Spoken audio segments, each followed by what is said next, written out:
अच्छा, उस पे नहीं चल रहा है।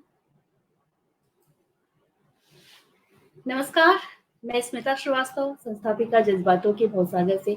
आज एक बार फिर आपके सामने एक ऐसे शख्स को लेकर के मैं सामने हूँ जिनके बारे में आपको बहुत कुछ पता है, पहले भी हमने बातें की हैं लेकिन वो अभी एक ऐसे मिशन से वापस आ रहे हैं, जिसके बारे में आज हमें बात करना है, उनसे ही जानना है कि उनका ये सफ़र कैसा रहा।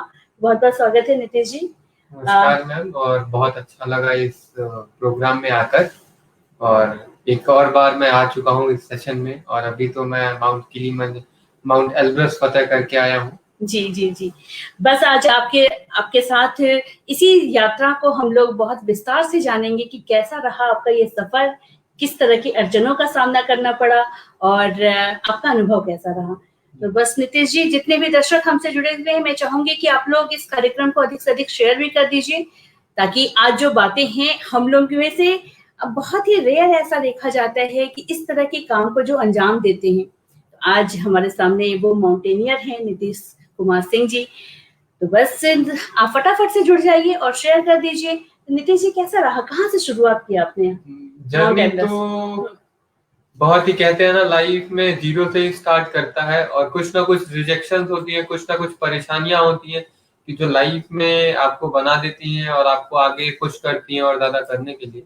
तो मेरी ज़िंदगी में भी वो रिजेक्शन था जिसने मुझे हमेशा पुश किया आगे, और मैंने उस रिजेक्शन को हमेशा पॉजिटिव वे में लिया, ताकि कहीं ना कहीं मैं खुद को बिल्ड करूं, और आज मैं यहाँ पे बैठा। जी, बिल्कुल। लेकिन ये सारी बातें तो हमने आपसे पहले भी सुनी हुई हैं, पहले भी जब हमने बात की थी, तो आपने बताया था कि किन तरह के अड़चनों का अभी तक आपको सामना करना पड़ा, चैलेंजेस क्या-क्या आए लाइफ में। लेकिन अभी फ़िलहाल हम आपसे ये जानना चाहेंगे कि आप यूरोप की सबसे ऊँची चोटी को छू कर के आ रहे हैं। कैसा लगा आपको? बहुत अच्छा लगा, और यूरोप महाद्वीप की सबसे ऊंची चोटी माउंट एल्ब्रस 15 अगस्त सुबह 8:15 पर भारत का तिरंगा वहां ऊपर था, जहां यहाँ प्रधानमंत्री जी भारत का तिरंगा लहरा रहे थे। वहां मैं भारत का तिरंगा दूसरे देश में और दूसरे प्रदेश में जब लहरता है, तो कहीं ना कहीं अपने अंदर एक गर्व की बात होती है, और कहीं ना कहीं वो प्राउड फील होता है। तो वो मोमेंट था। और 18,510 फुट क्लाइंब करना डिफिकल्ट था, क्योंकि माउंट एल्ब्रस की जो वेदर कंडीशन है वो एवरेस्ट से भी टेक्निकल मानी जाती है। तो कहीं ना कहीं चैलेंजेस तो थे ही क्लाइंबिंग के टाइम पे, बट वही कहते हैं, सबका साथ और दुआएं और मेहनत बिल्कुल। आगे रंग लाई, और भारत का तिरंगा यूरोप की सबसे ऊंची बहुत अच्छी बात है। अब आपसे ये जानना चाहूंगी मैं कि सफर शुरुआत कहाँ से की आपने माउंट एल्ब्रस? कैसे मन में विचार कहाँ से आया कि अब तो भैया यूरोप चला जाए? पहले बताऊं तो मेरी जर्नी, मैं एक आर्मी बैकग्राउंड से हूँ। मेरे पिताजी आर्मी में थे, वो 99 में शहीद हो गए, और कहीं ना कहीं कहूँ तो ये देश के लिए करने के लिए आर्मी बैकग्राउंड और खानदानी ही रहा है, क्योंकि पिताजी भी देश के लिए शहीद हो गए, और मैं भी चाहता हूँ कि देश के लिए हम कुछ ना कुछ करें लाइफ में आगे भी। तो वही चीजें थी। मेरी स्कूलिंग आर्मी स्कूल रुड़की से हुई, वहां मैं पढ़ाई किया, मेरी 10th क्लास तक हुई। एक बार ऐसे ही मैं सैनिक स्कूल का एग्जाम देने मैं हिमाचल प्रदेश गया था, तो पहली बार उस टाइम पहाड़ देखा था, तो बड़ा अच्छा लगा। और जब चलता गया तो ऊपर से जब मैं नीचे देखा, तो जो छोटा सा विलेज था, छोटे छोटे घर दिख रहे, तो देख के बड़ा प्यारा लगा। रात को जब लाइट्स ऑफ हुई तो छोटी छोटी दिख रही थी, तो बड़ा प्यारा लगा, बड़ा सुकून मिला। वही कहते हैं ना कि जिंदगी में सुकून सबसे महंगी चीज है, और वो प्राइसलेस है, उसके लिए कोई कुछ नहीं कर सकता है। तो वो देखा, उसके बाद फिर मैं लाइफ में खुद को एक्सप्लोर करने लगा। साल में छुट्टियां मिलती तो मैं चुप छुपा के ट्रेवल करने जाता था, और पिक्चर घर पे तब पता चलती थी जब मैं पिक्चर्स अपलोड करता था फेसबुक पे। जी। तो वो चीजें हुई, और जब मैं ट्रैवलिंग पसंद था, फिर मैं कॉलेज में आया। अपना किरोड़ीमल कॉलेज, दिल्ली यूनिवर्सिटी से मैं ग्रेजुएट हूँ बीकॉम से। तो कॉलेज में आया मैं, तो वहां पे एडवेंचर क्लब की सोसाइटी हुआ करती थी। तो एचओडी सर और राहुल गुप्ता सर, जो कि मेरे मेंटोर भी हैं, लेकिन उस टाइम पे हमारी बनी नहीं, और मैं गया था इंटरव्यू देने के लिए, तो मेरे को वहां से निकाल दिया, बार बार निकाल दिया, मेरे को दलील करके निकाला। कि जाओ पहले हो कौन, कुछ करके आओ, स्पॉन्सर्स लेके आओ, ये करके लाओ, वो करके लाओ। लेकिन मैं आज भी वही प्रेस करता हूँ कि वो रिजेक्शन अगर मेरी लाइफ में नहीं होता तो मैं आज यहाँ पे नहीं बैठा, क्योंकि वही रिजेक्शन और वही चीजें मेरे को पुश करती है। तो मैं सर को थैंक यू हमेशा बोलना चाहता हूँ कि मेरी लाइफ में उन्होंने मेरे को पुश किया और मैं आज यहाँ पे हूँ। तो वो हुआ। फिर उस टाइम मैंने फिर प्रिपेयर किया। राहुल गुप्ता सर एवरेस्ट जा रहे थे, जो कि छत्तीसगढ़ के पहले एवरेस्टर हैं और मेरे गुरु और मेंटोर भी हैं। तो उस वक्त मैं एवरेस्ट बेस कैंप में था। 45 डेज के लिए मैंने चीजें सीखी। वहां मैंने लाइफ का वो जो 45 डेज था वो मेरे लाइफ के टर्निंग पॉइंट थे, क्योंकि जो एक्सपीरियंस मैंने एवरेस्ट बेस कैंप में किया, जो चीजें मैंने एवरेस्ट बेस कैंप में सीखी और जो लर्न किया, वो मैं लाइफ में बोलता हूँ कि मैंने कहीं नहीं किया। वहां से मेरी जर्नी चेंज हुई। फिर उसके बाद मैं 2018 में माउंट स्टॉप कांगड़ी 20,000 फुट की पहाड़ है लेह लद्दाख में, वो क्लाइंब किया 11 अगस्त को। और आपको बता दूं मैम, 2019 में जिस एडवेंचर क्लब सोसाइटी ने मेरे को निकाला था, उसी ने मेरे को बुला के एडवेंचर क्लब का प्रेसिडेंट बना। बिल्कुल। और समय देखिए, जब आप एक बार चैलेंज एक्सेप्ट कर लेते हो ना, तो फिर राह की कोई भी अड़चने आपको रोक नहीं पाती, और आप तो इसके बहुत बड़े एग्जाम्पल हो। और लेकिन ये जैसे आपने पहले किलिमंजारो, अपना अफ्रीका के सबसे ऊंची चोटी को आपने छुआ, अब यूरोप गए। हालांकि यूरोप वालों ने तो बड़ा हमारे देश में झंडे फहराए हैं, तो यूरोप की चोटी पे जाकर के ये झंडा फहराना अपने आप में वाकई बहुत अच्छा होगा। सफर कहाँ से शुरू किया? ये सफर जैसे कहते हैं कि अगर एक माउंटेनियर को एक माउंटेनियरिंग, ये एल्ब्रस वाला जो सफर है, किस डेट से आपने शुरू किया और कैसे कैसे रहा, वो सारी यात्रा हम आपसे जानना चाह रहे थे, क्योंकि हम तो गए नहीं वहां। हम आपके जरिए से ये जानना चाहते हैं कि वो सफर अगर जाए कोई तो किस तरह से शुरुआत होती है। क्योंकि थोड़ा डेट कम था और फाइनेंशियली और चीजें कुछ थोड़ी प्रॉब्लम थी, इस वजह से मैंने अपनी जर्नी यहाँ से 10 तारीख को शुरू की थी और 11th को मैं मॉस्को सिटी में पहुंच गया था। और ऑन द सेम डे मैं मिनरल बॉडी, एक छोटा सा टाउन है, वहां पहुंचा। और वहां से मैं एक अजाउ टाउन है जो कि 2850 फुट मीटर पे है, और वहां से मेरी जर्नी शुरू हुई थी 13 तारीख से। एक दिन मैं था और मैं 13 को ही ऊपर गया और 3850 फीट पे हम थे, जो कि बेस कैंप था। थोड़ा डिफिकल्ट था क्योंकि एक बॉडी को एटमॉस्फेयर में एक्लिमेटाइज होना ज्यादा जरूरी होता है, क्योंकि अगर बॉडी आपकी एक्लिमेटाइज नहीं है तो कई तरीके की प्रॉब्लम्स हो सकती हैं। हाई एल्टीट्यूड सिकनेस हो सकता है। लेकिन वो देश के लिए करना था कि 15 अगस्त को झंडा कहीं ना कहीं लहराना था, तो वो एक पॉजिटिव एनर्जी अंदर से ही थी और इतने लोगों की दुआएं थी, तो चीजें तो होनी ही थी। तो 13 को पहुंचा, 13 को रेस्ट किया, 14 को हम ऊपर एक्लिमेटाइज होके नीचे आए। फिर 14 की ही रात को हम 11 बजे, चूंकि वेदर बहुत खराब था, अराउंड 25 डिग्री का टेम्परेचर था, हवा भी 80 से 100 की चल रही थी, लेकिन कहीं ना कहीं एक रिस्क फैक्टर भी था, लेकिन करना था, वो चीज करनी थी। डर भी लग रहा था और उसे लोगों ने मना किया वहां पे जो थे, लेकिन हमने बोला नहीं, हम ये करके आएंगे जरूर। और मन में आत्मविश्वास है, कहते हैं ना कि self believe has a more power. अगर आपके अंदर खुद में आत्मविश्वास है तो आप कोई भी चीज हासिल कर सकते हैं। बिल्कुल। तो बिल्कुल सही बात। 11 बजे रात को निकले हम। वेदर स्नोई था, लेकिन धीरे धीरे चलते गए और तूफान बढ़ते गया, लेकिन यही था कि हौसला था। और मैम, जिंदगी में एक चीज मैं आज शेयर करूंगा कि लाइफ में आज तक मैं रोया नहीं कभी माउंटेन पे। लास्ट के 20 मिनट समिट के बचे थे, मेरी आंखों में आंसू थे, बॉडी पूरी एग्जॉस्ट हो चुकी थी और 7:30 बजे का टाइम था, और मैं रो इसलिए रहा था कि मेरे वो खुशी के आंसू थे कि मैंने लाइफ में यहाँ जब पहुंचा हूं ना, तो मैं कहीं ना कहीं आज मैं कुछ अचीव किया हूं। और यहाँ से I just have to raise that flag और इंडिया का झंडा लगा के मुझे ना लोगों को बताना, हाँ 15 अगस्त को भारत का तिरंगा यूरोप महाद्वीप की सबसे ऊंची चोटी पर फहरेगा। बिल्कुल बिल्कुल। और सुबह 8:15 पे जब वो झंडा फहरा, तो वो जो जितनी भी एनर्जी खत्म हुई थी उसकी 10 गुना एनर्जी हमारे अंदर आ गई, और वो फ्लैग रेस किया और वो जो राष्ट्रगान गाया और जो वो झंडा वहां फहराया, वो एक अलग ही अपने आप में थी। और वो एक वीडियो क्लिपिंग है वो। जी बिल्कुल। और बहुत सारे लोग हैं हमसे जो जुड़े हुए हैं। रेहान खालिक जी हैं, प्रमोद श्रीवास्तव जी हैं, रुपेश कुमार श्रीवास्तव जी हैं, लवी बंसल जी हैं, संजय कुमार वर्मा जी हैं, सभी लोग बोल रहे हैं congratulation and proud of you. और रियली ये हम सभी भारतवासियों के लिए बहुत ही गर्व का क्षण रहा। मैं तो चूंकि आपके साथ लगातार बनी हुई थी और हमें ये चिंता भी लगी हुई थी जब 2 दिन तक फोन नहीं आया। तो मैं आप लोगों को भी बताना चाहती हूँ कि जब 2 दिन तक फोन नहीं आया तो लगा कि क्या बात होगी, थोड़ा सा रिस्क तो रहता ही है, माउंटेन पे जा रहे हैं तो कुछ ऐसा तो नहीं, लेकिन मन में ये था कि शायद नेटवर्क की ही समस्या होगी क्योंकि इतने ऊपर जाकर के नेटवर्क नहीं मिल रहा होगा। तो इन सब बातों का भी रहा हम लोग के मन में। लेकिन आपने जब पूछा कि क्या लगता है आपको कि क्या हुआ होगा, मैंने कहा बिल्कुल पता हुआ होगा। और जिसने ठान लिया उसके राह में कभी कोई अड़चन नहीं आती है।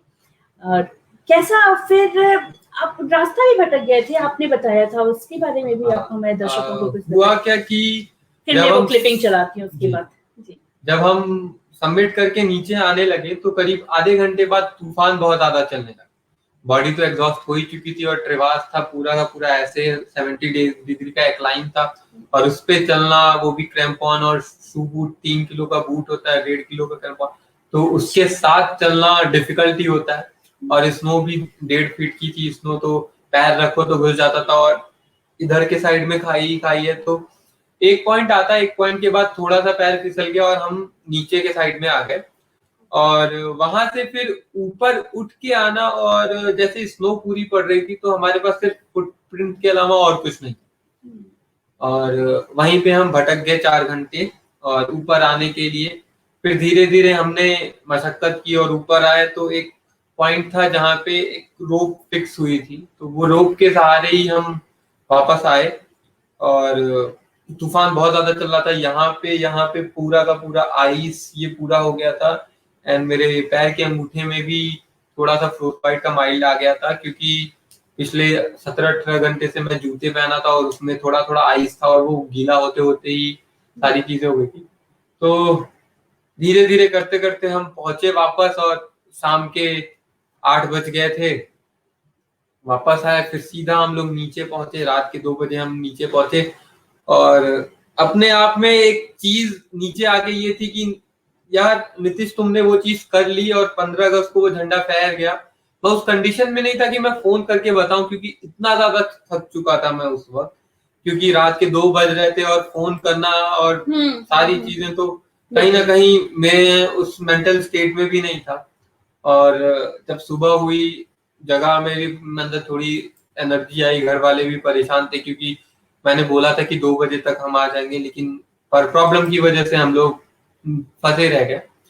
तो वो चीजें थी। और चलिए, प्रॉब्लम तो आएंगी ही ना भाई। आप तो क्या, जब पहाड़ से लड़ने जाओगे तो थोड़े बहुत तो चट्टान से टकराना ही होगा, तो इन मुसीबतों से आप घबराने वाले हैं भी नहीं। मृत्युंजय कुमार श्रीवास्तव जी जुड़े हुए हैं, सैल्यूट कर रहे हैं आपको। सभी को बहुत बहुत शुक्रिया कि आप यहाँ पे जुड़े हुए हैं। और आज हम जो बात कर रहे हैं वो मुझे तो खैर मालूम है कि मैं पर्सनल एक्सपीरियंस कभी नहीं कर पाऊंगी, मुझे थोड़ा सा डर लगता है। लेकिन अगर आज हमारे साथ कोई है ऐसे जो अपना एक्सपीरियंस हमसे शेयर कर रहे हैं तो उसको महसूस करने से ही ना एक जो राष्ट्र भक्ति वाली भावना जागृत होती है, जो लगता है कि कितना अच्छा सा महसूस हुआ होगा निश्चित रूप से। चलिए मैं वो क्लिपिंग दिखाती हूँ सबसे पहले, फिर हम लोग और भी बातें करेंगे इनसे और भी जानेंगे कि क्या क्या रहा, किनसे मिलना हुआ और क्या क्या बातें हुई। चलिए।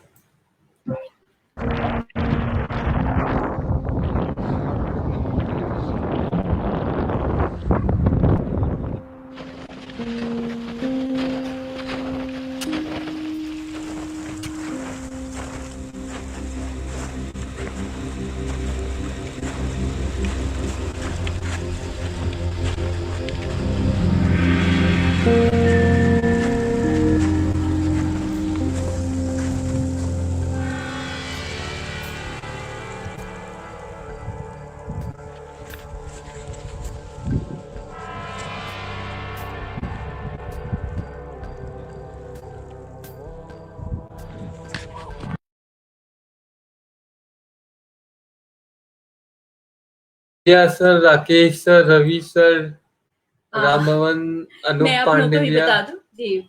और धन्यवाद। तो ये नीतीश जी का एक क्लिपिंग था और देख के ही लग रहा था कि कितना मुश्किल होता है ना रात में चढ़ाई जब होती है तो किस तरह से मुसीबतों को झेलते हुए उस तूफानी रात में उस हवा के थपेड़े को महसूस करना अपने आप में बहुत रोमांचित करता है। हमें तो खैर यहाँ बैठ करके बहुत अच्छा सा महसूस होता है, सोचने भर से कि कितना अच्छा लग रहा होगा। एक रुपेश सर का कमेंट था कि तिरंगा फहराने के बाद क्या विचार आया, तो सर विचार तो एक ही रहता है कि पिताजी भी आर्मी में थे और देश के लिए शहीद हुए, तो उन्हीं का लड़का हूँ। और हमेशा मन में एक ही चीज रहती है कि वो तिरंगे की शान और बान हमेशा बनी रहनी चाहिए।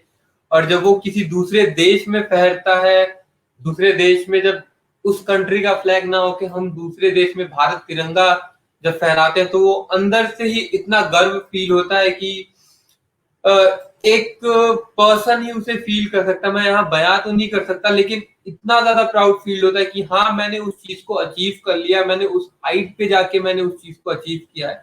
और कहीं ना कहीं मेरे अंदर वो थोड़ी सी एक्स्ट्राऑर्डिनरी चीजें थी कि मैंने भारत का तिरंगा उस ऊंचाई पे जाके रेस किया है, तो वो बहुत ही अच्छी फीलिंग होती है और बहुत अच्छा लगता है। सही बात है, बिल्कुल। और आप लोग को देख के लग रहा हो कि आज फेसबुक पे ना पहली बार मैं फेस टू फेस बैठ करके बातें कर रही हूँ, और थोड़ा सा ये कह लीजिए कि हैबिट में नहीं होने की वजह से थोड़ा सा अनईजी सा फील हो रहा है। आप लोगों को भी हो सकता है कि देखने वालों को भी लग रहा हो, तो अगर कुछ ऐसा लग रहा होगा तो आप कमेंट करके जरूर बताइएगा मुझे। तो नितेश जी, इतनी सारी मतलब सफर जाहिर सी बात है कि बहुत ज्यादा रोमांचक रहा होगा, और जिस तरह से आप वापस लौटे, क्या वहां पे मिलना किन किन लोगों से हुआ? वहां पे मेरे को रशियन फेडरेशन माउंटेनियरिंग के प्रेसिडेंट सर ने फैसिलिटेट किया, और वापस आते वक्त मेरे को इंडियन एम्बेसी जो कि मॉस्को में है उन्होंने भी फैसिलिटेट किया।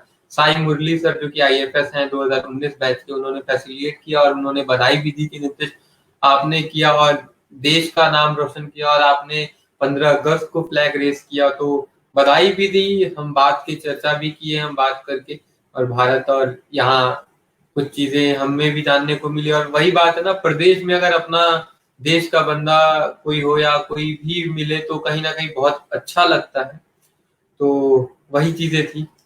तो वहाँ के लोगों का कैसा व्यवहार, मतलब गए आप होटल में रुके तो लोगों का व्यवहार कैसा था? लोगों का व्यवहार बहुत ज्यादा अच्छा है वहाँ पे, और हर कोई पोलाइट है, रूल्स फॉलो होते हैं। हर एक छोटी से छोटी ट्रैफिक रूल्स की बात करें, कोई भी ट्रैफिक रूल नहीं तोड़ता, जेब्रा क्रॉसिंग यूज होता है, प्रॉपर फंक्शनिंग है, वेदर सेफ्टी, हर एक चीजें, सारी चीजें वहां पे वेल मेंटेन्ड है और सब एक चीजें हैं। तो कहीं ना कहीं कहूँ तो वो देश भी अच्छा है और अपना भारत देश भी अच्छा है। एक सिस्टमेटिक मैनर में चले सारी चीजें तो बहुत ज्यादा अच्छी। जी बिल्कुल। और देखिए, मृत्युंजय कुमार श्रीवास्तव जी कह रहे हैं कि बहुत ही सौभाग्यशाली है हम सभी का, सौभाग्य है हम सभी का जो नीतीश के साथ आमने सामने बात कर रहे हैं। निश्चित रूप से मृत्युंजय जी, और मुझे भी सच में बहुत अच्छा लग रहा है कि जिस तरह से मैंने बोला कि आज मेरे घर आए हुए हैं और खूब सारी सी बातें कर रहे हैं हम लोग, ऐसी भी बातें कर रहे हैं जो ऐसे नहीं शेयर किया जा सकता है। तो वो सारे एक्सपीरियंसेस भी मुझे पता है, तो धीरे धीरे वक्त के साथ वो हमें बताना चाहेंगे तो जरूर बताएंगे कि और क्या क्या रहा, किस तरह से अड़चने आई। क्योंकि मुझे बता रहे थे ना कि 2 दिन से 3 दिन 4 दिन तक लगातार इन्होंने बर्गर खाया, चाउमीन खाया, तो घर के खाने को बहुत ज्यादा मिस किया। उसके बारे में आप बताना चाहेंगे कुछ?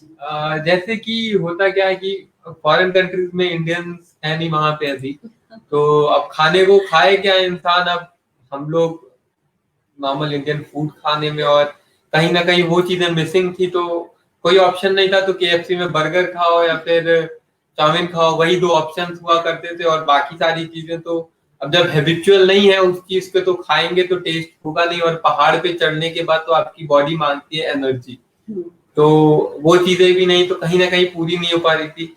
और भारत का फूड और भारत के लोग मिसिंग थे, क्योंकि जब आप 14 दिन 13 दिन किसी देश में रहते हैं और वहां की लैंग्वेज आपको नहीं समझ में आती, वहां के लोग समझ में नहीं आते, तो कहीं ना कहीं आप मिस जरूर करते हो चीजों को।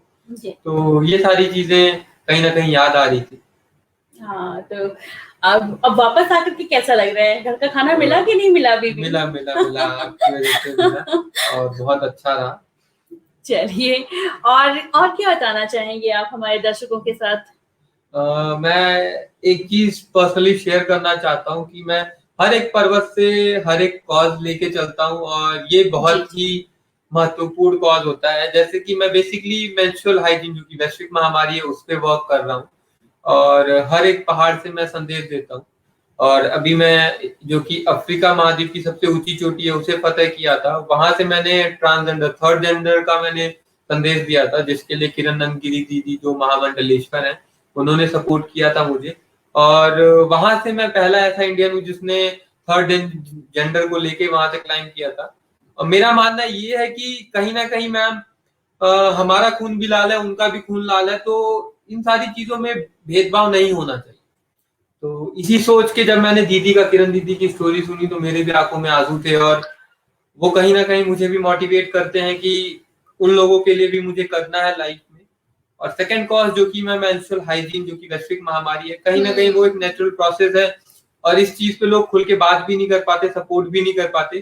तो एल्ब्रोस जो कि था, ये इसमें खास बात ये थी कि प्रोजेक्ट बाला और सिंपली स्पोर्ट्स फाउंडेशन के साथ मैं जुड़ा था, और उनके साथ ये था कि जितनी भी मीटर मैं क्लाइम करूंगा, लाइक 5642 मीटर, अरे वाह, और उतने सैनिटरी पैड और उतनी गर्ल्स को हम लोग एजुकेट करेंगे मेंस्ट्रुअल हाइजीन को लेके, गोरखपुर शहर में।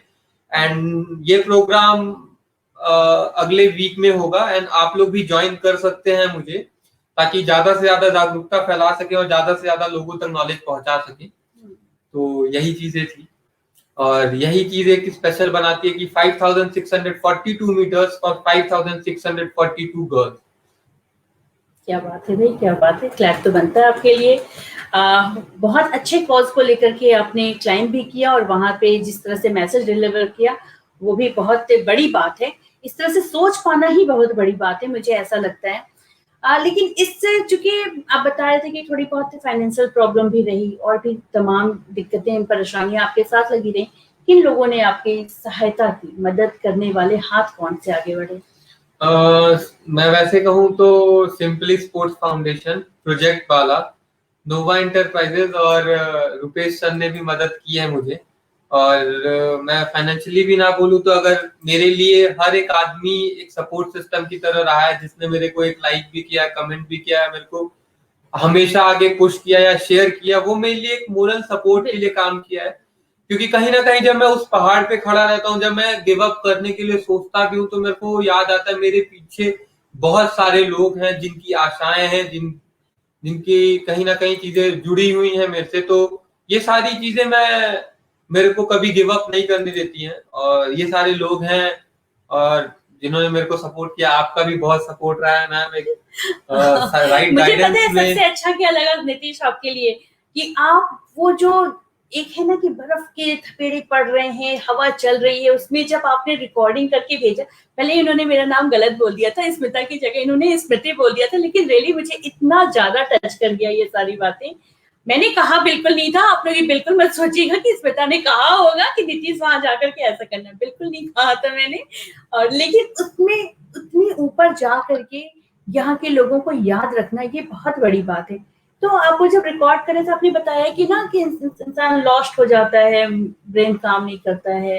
एक्चुअली होता क्या है कि जब हम हाई एल्टीट्यूड पे जाते हैं, हायर एल्टीट्यूड पे जब क्लाइम करते हैं हम 10 घंटे 8 घंटे, जब हम चलते जाते हैं, तो जब ऑक्सीजन लेवल कम होता है, तो कहीं ना कहीं हमारी मेमोरी थोड़ी सी कम हो जाती है। तो वो जो नाम रिकॉग्निशन है, और हम बॉडी थोड़ी सी अनकॉन्शियस सी हो जाती है। तो सॉरी चाहूंगा कि मैं नहीं, मुझे आपसे कोई शिकायत नहीं है, बहुत लोग मुझे स्मृति बुलाते हैं, तो इससे कोई प्रॉब्लम नहीं है मुझे। वही एक छोटी सी मिस्टेकन थी, और वो चीजें नेचुरल है, और जब भी कोई हाई एल्टीट्यूड पे जाता है, थोड़ा सा मेमोरी लॉस होने के चांसेस होते हैं, और यही चीज था कि उस वक्त मेरे को थोड़ा सा प्रॉब्लम हुआ। नहीं, अच्छी बात है। और मैं ना उस चीज को महसूस करना चाहती हूँ, जो कि संभव तो बिल्कुल भी नहीं है कि उस हवा को यहाँ घर में बैठ करके एसी चला करके हम महसूस नहीं कर सकते हैं, तो उसके लिए तो चढ़ना पड़ेगा, और जो कि मुश्किल काम है। चंद्र प्रकाश चौरसिया जी हैं, कह रहे हैं इस जज्बे को सलाम। और जी बिल्कुल सही कहा आपने, ऐसा कह रहे हैं। और बहुत सारे लोग हैं जुड़े हुए हैं, बहुत सारे कमेंट्स ऊपर निकल जा रहे हैं, बहुत ही सराहनीय कार्य। मृत्युंजय कुमार श्रीवास्तव जी लगातार जुड़े हुए हैं, सभी का बहुत बहुत स्वागत है। और मैं चाहूंगी कि आप इससे कार्यक्रम को शेयर भी कर दीजिए, लाइक कमेंट तो आप कर ही रहे हैं। तो नीतीश जी, ये तो हो गया, आगे क्या करना है?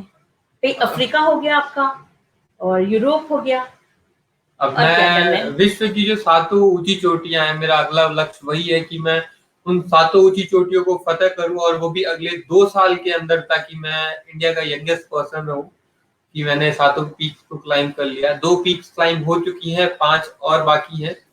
बस ऊपर वाले का और हर किसी का साथ रहेगा तो जरूर ये 5 पीक भी क्लाइंब होंगी। और हर एक पीक से मेरा यही मानना है कि मैं एक मैसेज और एक जागरूकता फैला सकूं, ताकि ज्यादा से ज्यादा लोग मोटिवेट हो सके, ज्यादा से ज्यादा लोग जागरूक हो सके। जी बिल्कुल, निश्चित रूप से, और आपका ये विचार भी अपने आप में बहुत ही उत्तम है। और इस तरह के कार्य को और भी लोगों को करना चाहिए। ये कोई जरूरी नहीं है ना कि पहाड़ ही चढ़ा जाए, कुछ और भी काम हो सकता है ना, कि जागरूकता कैसे कैसे फैलाया जा सकता है, ये हमारे अपनी सोच पे भी निर्भर करता है। नीतीश ने तो ये रास्ता चुना है, आप कौन सा रास्ता चुनना चाहते हैं, ये भी आप कमेंट करके बता सकते हैं।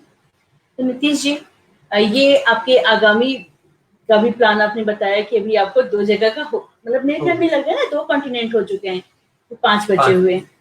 तो भारत में कैसा रहा आपका? भारत में मैं कहूँ तो मैं भारत में भी टेक्निकल माउंटेन्स है। मैं स्टॉक का 2018 में क्लाइंब किया था, और स्टॉक कांगड़ी का भी एक्सपीरियंस बहुत ही अच्छा था मुझे, क्योंकि जब हम इंडियन माउंटेन में क्लाइंब करते हैं तो कहीं ना कहीं अच्छा लगता है, क्योंकि जब फॉरेन से भी लोग आते हैं इंडिया में क्लाइंब करने के लिए, तो हमें लगता है कि नहीं, हम सिर्फ नहीं जाते, वो लोग भी आते हैं, क्योंकि एक टेक्निकलिटी माउंटेन है हमारे। मैंने जैसे रुद्र वगैरह हमने सिर्फ 4 दिन में क्लाइंब किया था अल्पाइन स्टाइल में। अराउंड 28 किलो तक का बैग उठाया था, खाने से लेके राशन से लेके सब कुछ। और मैं, गौरव भैया और आयुष 3 लोग थे, हम लोगों ने उस पीक को क्लाइंब किया था सिर्फ 4 दिन में, और जिसकी हाइट 19,000 फीट है।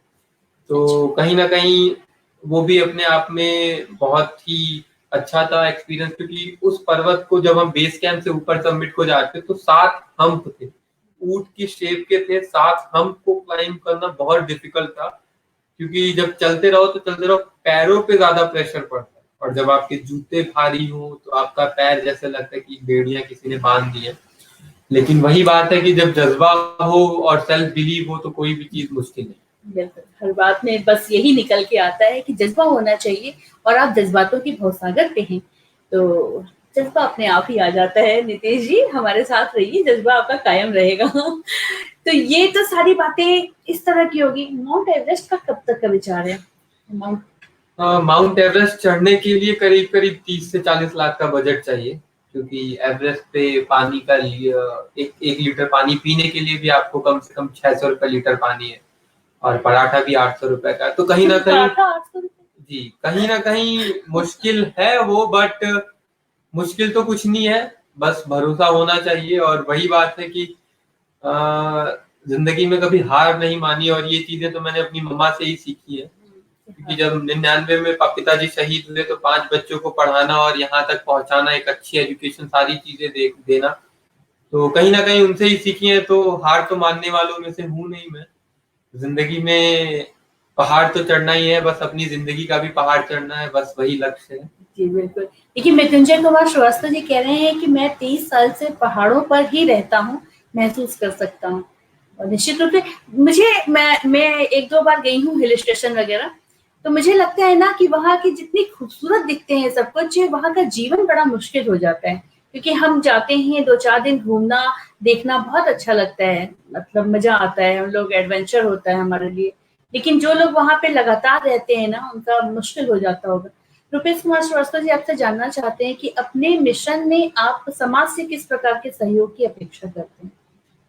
मैं समाज से यही कहना चाहता हूँ कि आगे बढ़ के हिस्सा लीजिए, सपोर्ट करिए, और मेरे को ही नहीं, जो भी एक स्पोर्ट्स में या किसी भी फील्ड में आगे करना चाहता है उसे सपोर्ट की जरूरत है। तो आप लोग आगे आके करिए। अगर आप फाइनेंशियली भी नहीं कर सकते हैं तो आप एक कॉन्टैक्ट शेयर कर सकते हैं, आप उस बंदे को पुश कर सकते हैं आगे, एक राइट अप्रोच तक पहुंचा सकते हैं, ताकि कहीं ना कहीं वो अपनी कम्युनिटी का है, अपने देश का है, और अपने देश का ही नाम आगे पहुंचाएगा।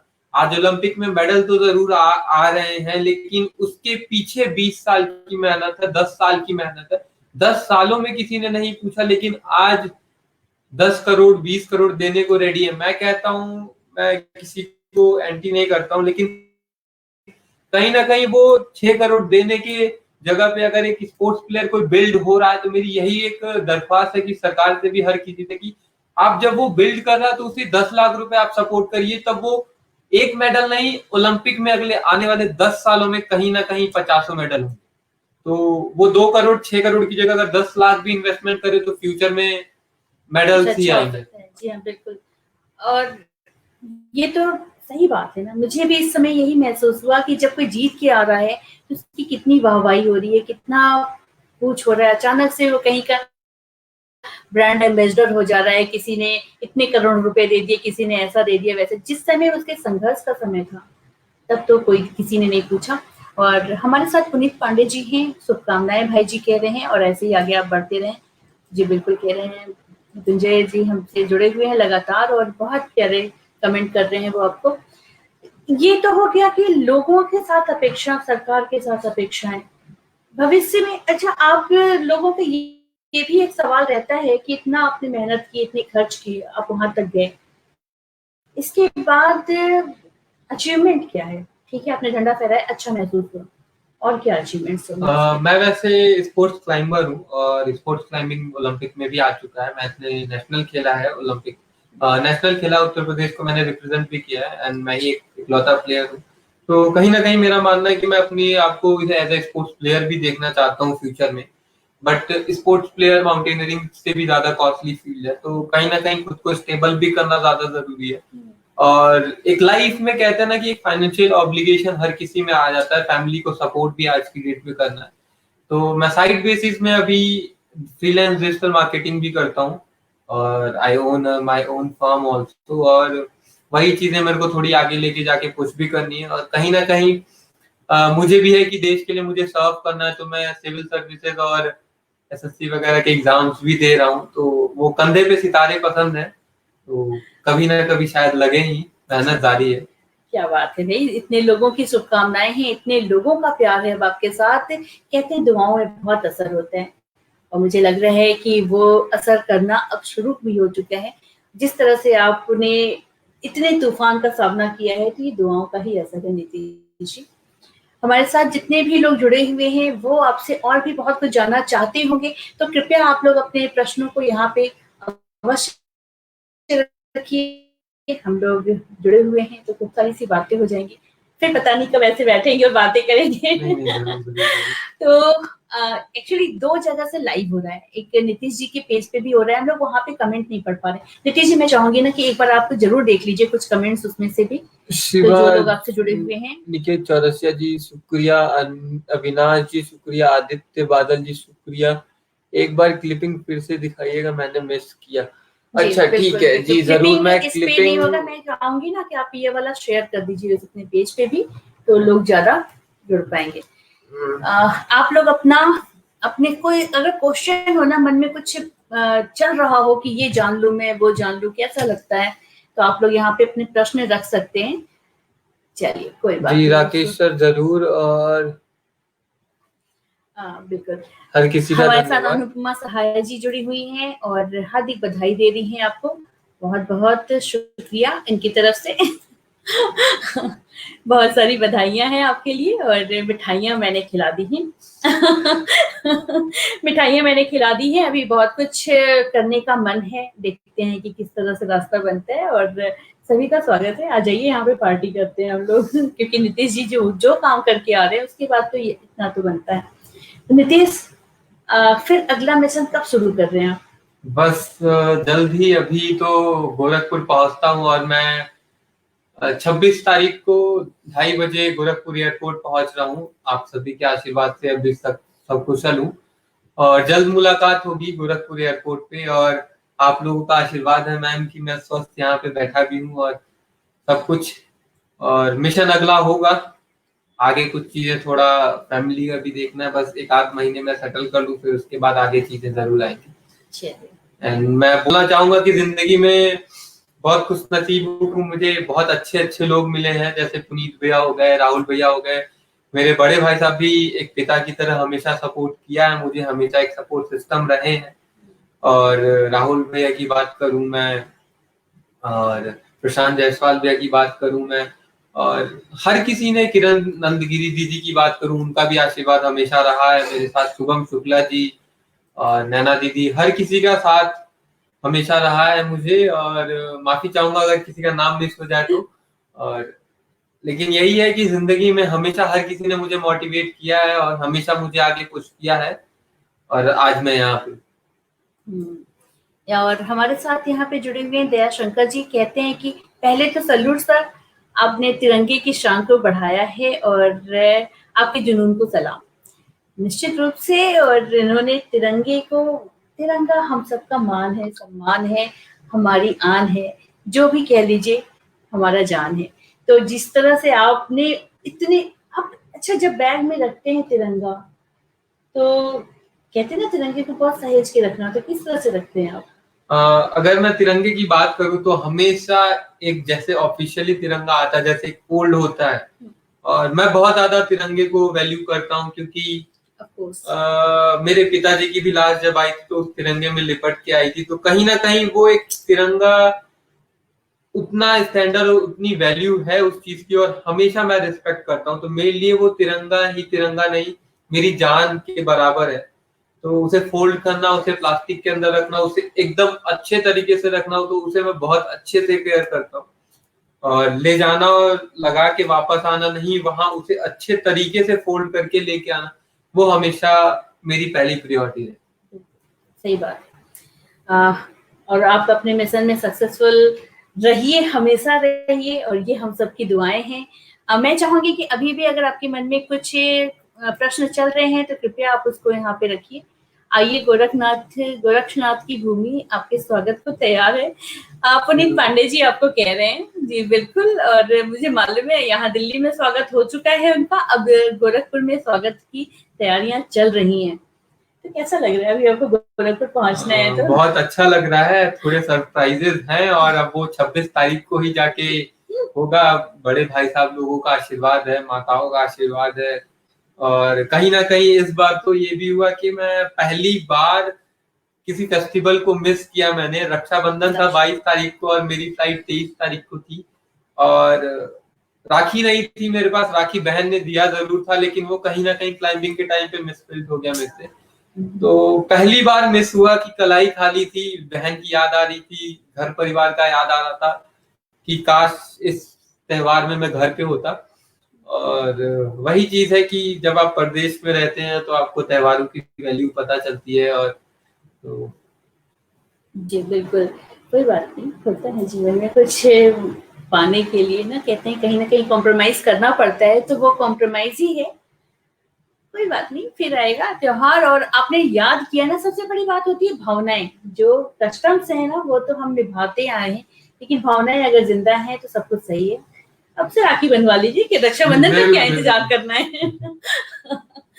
तो मुझे लगता है कि किसी के पास आपके पूछने के लिए कोई प्रश्न नहीं है। राहुल शर्मा जी हैं गोरखपुर का गौरव नीतीश सिंह।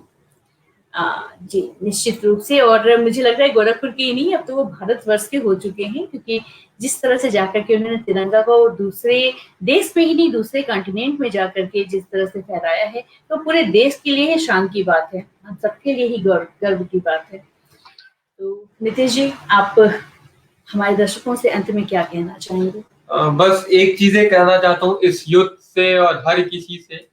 उम्र तो नहीं होती है किसी चीज की, मैं बहुत छोटा भी हूँ और कुछ चीजें लेकिन जिंदगी से सीखी हैं। आपको लाइफ में परेशानी हर एक तरीके से आएंगी, फाइनेंशियली आए, मेंटली आए, फिजिकली आए, लेकिन हमेशा जिंदगी में एक चीज अपने आप में रखना कि खुद पे भरोसा रहे। और मुझे जिंदगी में वो चीज अचीव करनी है तो मैं वो जरूर कर लूंगा। चाहे अगर मैं बात करूं, पहाड़ की बात करूं या किसी भी चीज की बात करूं मैं, तो जिंदगी में जैसे मेरा पहाड़ मेरा एवरेस्ट है, उस एक एवरेस्ट तक पहुंचने के लिए मुझे एक पहाड़ नहीं चढ़ना पड़ेगा, मुझे कई पहाड़ों को क्रॉस करके जाना पड़ेगा। तो जिंदगी में पड़ाव आते जाएंगे, आपको क्रॉस करते जाना है। अगर आप नहीं पहुंच पाते हैं ऊपर तक, तो हताश मत होइएगा, क्या पता कुछ बेटर हो, कुछ और अच्छा, क्या पता उस वक्त बुलावा ना हो, उसके बाद में बुलावा हो। तो जिंदगी में अगर आप पड़ाव को पार करते जाएं, जैसे कि अगर मैं बात करूँ एक एग्जाम की, एक बच्चा एग्जाम देता है 10th 11th क्लास का, तो उसके सेमेस्टर्स होते हैं, बीच बीच में क्वार्टरली होता है, हाफ ईयरली होता है, तो वो क्वालिफाई करके उस बंदे को आगे पहुंचना पड़ता है। तो जिंदगी में भी वही चीज है, बस भरोसा रखिए और आगे अपने पड़ाव को करते रहिए और जिंदगी में सफलता जरूर मिलेगी, क्योंकि एक कहावत है कि अच्छी चीजों को वक्त लगता है, बस खुद पे भरोसा रहे तो। क्या बात है भाई, क्या बात है। और राहुल कुमार जी हमसे जुड़े हुए हैं और कहते हैं कि आपको पत्रकारों ने बहुत सपोर्ट किया, मैं उसके लिए पत्रकार बंधुओं का आभार व्यक्त करता हूँ। तो मुझे लगता है कि दो शब्द मैं एक चीज हमेशा बोलूंगा कि सबसे ज्यादा मुझे सपोर्ट किया है तो पत्रकारों ने ही किया है। न्यूज मीडिया, प्रिंट मीडिया और इलेक्ट्रॉनिक मीडिया ने ही सपोर्ट किया। आज मैं यहाँ बैठा हूँ तो मैं उनकी ही बदौलत बैठा हूँ, क्योंकि जब मैं कुछ भी नहीं था और आज भी जो भी हूँ मैं उन्हीं की बदौलत हूँ, क्योंकि पत्रकारों ने मुझे इतनी अच्छी कवरेज और इतना ज्यादा सपोर्ट दिया, मेरी बातों को लोगों तक पहुंचाया है। और कहीं ना कहीं मैम उसका उदाहरण आज मैं आपके सामने बैठा हूँ कि एक सोशल मीडिया के थ्रू ही। तो मैं हमेशा धन्यवाद करता रहूंगा एक प्रिंट मीडिया का जो एक पॉजिटिव वे में मेरे को आके सपोर्ट किया है, और अमर उजाला, दैनिक जागरण, सहारा, हर किसी ने मुझे सपोर्ट किया है और मैं आज यहाँ पे हूँ। सारे मैं प्रिंट बंधुओं का और सबका मैं धन्यवाद करता हूँ। जी हाँ, बिल्कुल। और 30 जुलाई को हमने लाइव किया था आपके साथ में, फ्राइडे को बात मुलाकात हमारा कार्यक्रम शुक्रवार को होता है। और उसमें जब नीतीश जी से बात की तो विश्वास मानिए उसके पहले मुझे नीतीश कुमार सिंह के विषय में कुछ नहीं पता था। मुझे किसी ने बताया कि आप इनसे बात करो और ये बहुत अच्छा कर रहे हैं। क्योंकि मैं भी गोरखपुर से हूँ तो कहते हैं अपने शहर में तो थोड़ा सा तो खिंचाव होता ही है, जुड़ाव हो जाता है, तो अपने आप में वो जुड़ता चला गया। फिर बात किया, फिर पता चला कि वो दिल्ली आ रहे हैं, मैं नोएडा रहती हूँ। तो मैंने कहा कि कहाँ रुकना है, तो बोले होटल रुकना है। मैंने कहा भाई घर है तो होटल में क्यों रुकना है। तो इस तरह से बातें होती गई और हमारा संबंध बहुत ही प्रगाढ़ हो चुका है, क्यों नीतीश, है ना। तो हम लोग अब बहुत जुड़ चुके हैं और मुझे लग रहा है कि ये साथ और ये संगत हमेशा ही बना रहेगा। एक प्रश्न है आपके लिए नीतीश जी, दया शंकर जी जानना चाहते हैं कि सर एक सवाल है, अकेले चढ़ते हैं या कोई साथ में रहता है?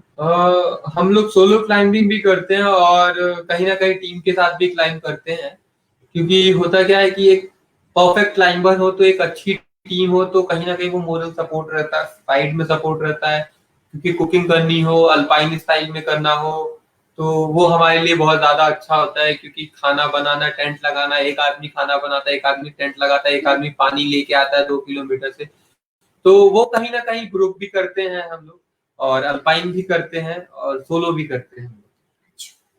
तो इस बार खाना किसने बनाया, आपने बनाया या क्या लेके, आपका क्या काम था? नहीं, हम लोग पानी वगैरह लेके आते हैं और जैसे हर पहाड़ का अलग अलग है। और उत्तराखंड में थे तो कहीं ना कहीं 28 किलो का वजन था, तो तेल लेके जाना होता था हमें और खाना बनाना होता था। उस वक्त हमें जो एक तहरी भी मिलती थी तो वो बिरयानी की तरह लगती थी, क्योंकि 10 घंटे आप चल रहे हो एकदम मजदूर के, आपका शरीर थका हुआ है और वही आप एक अचार थोड़ा सा और तहरी मिल जाए तो वो नहीं, मैं समझ सकती हूँ, मैं समझ सकती हूँ। और जिस तरह से आपने मुझे, मैं तो बर्गर खा के रह रहा हूँ, मुझे खाना खाना है, तो ये बहुत बड़ी बात है, टच कर गया था। और जिस तरह से देखिए कुंदन वर्मा जी जुड़े हुए हैं, बहुत बहुत बधाई हो बोल रहे हैं आपको। दयाशंकर जी हैं, कह रहे हैं कि धन्यवाद सर खाना बनाने के लिए हमें साथ में रखिए सर। अच्छा क्या बात है ना, देखिए आपके पास इतने अच्छे ऑफर और कहीं नहीं मिलता है। जरूर, लेकिन बस यही है कि माउंटेनियरिंग है तो कहीं ना कहीं खुद को प्रैक्टिस और सारी चीजें करनी पड़ती हैं। तो दयाशंकर जी आज से ही आप जुट जाइए कि कैसे चढ़ाई करना है, तो खाना तभी बनाने को मिलेगा आपको। तो आप लोग इस तरह से जुड़े रहे, आप लोगों ने इतना साथ निभाया, अपनी बातों को रखा। और नितेश जी, तो क्या हम लोग अब यहाँ से विदा लें? अगर और कोई आप लोग कुछ जानना चाहते हैं तो कुछ प्रश्न रखिए, नहीं तो जैसा कहिए सर। बस जिंदगी में यही है, रुकावटें आएंगी लेकिन नदी कभी रुकती नहीं है। पर्वत और पत्थर तो आते रहते हैं, बस बहते रहिए और जीवन में आगे चलते रहिए। मजेदार तो मोड़ आएंगे, मुड़ते रहिए और चट्टाने आएंगी, टकराते रहिए, बस चलते क्या रहिए। बात है भाई, क्या बात है। अब तो पूरा शायराना अंदाज में भी हो चुके हैं। पहाड़ों ने जो क्या ना सिखा दिया। बिल्कुल, आइए अब मिलते हैं गोरखपुर में राहुल कुमार जी। बहुत बेसब्री से इंतजार हो रहा है आपका गोरखपुर में। चलिए अब हम लोग यहीं से विदा लेते हैं और बहुत बहुत शुक्रिया, बहुत बहुत धन्यवाद आप सभी का कि आपने बहुत प्यार से सुना और बहुत अपना साथ निभाया। और जाहिर सी बात है अब गोरखपुर में मिलिएगा, फिर वहां से आप हमें लाइव सेशन करके दिखाइएगा कि वहां पे आपका स्वागत किस प्रकार हो जरूर, रहा है। बहुत बहुत धन्यवाद नितेश जी। नमस्कार मैम, और आता हूँ मैं 26 तारीख को 2:30 बजे गोरखपुर एयरपोर्ट पे मुलाकात होती है। दयाशंकर जी कह रहे हैं कि बहुत बहुत धन्यवाद, आप लोग आज लाइव प्रसारण किए, बहुत अच्छा लगा, शुभकामनाएं। जी हाँ बिल्कुल, और ये मौका तो मैं नहीं छोड़ सकती थी ना कि नीतीश यहाँ हैं और हम लोग सामने से बैठ करके, क्योंकि ये पहला इंटरव्यू है कि जब वो लौट के आ रहे हैं और वहाँ के जो एडवेंचर वाला फेज रहा, जो इनका एक्सपीरियंस रहा, वो पहली बार वो आप लोगों के साथ साझा कर रहे हैं। इस मौके को छोड़ना समझदारी तो नहीं कहलाती। तो बहुत बहुत धन्यवाद। ये मेरा पहला, मैम आपका भी पहला शायद होगा और मेरा भी पहला है। आज तक मैं ये पहला लाइव सेशन कर रहा हूँ और वो भी किसी के साथ बात करते हुए। तो ये मेरी लाइफ का पहला लाइव सेशन है, and thanks to you. Thank you too. चलिए बहुत बहुत धन्यवाद सभी को, फिर मिलते हैं हम लोग बहुत जल्दी। तब तक अपना ख्याल रखिए, अपनों का ख्याल रखिए और हमसे जुड़े रहिए, क्योंकि वर्चुअल माध्यम से खाली प्यार बढ़ता है और कुछ भी नहीं। नमस्कार, जय हिंद, जय भारत।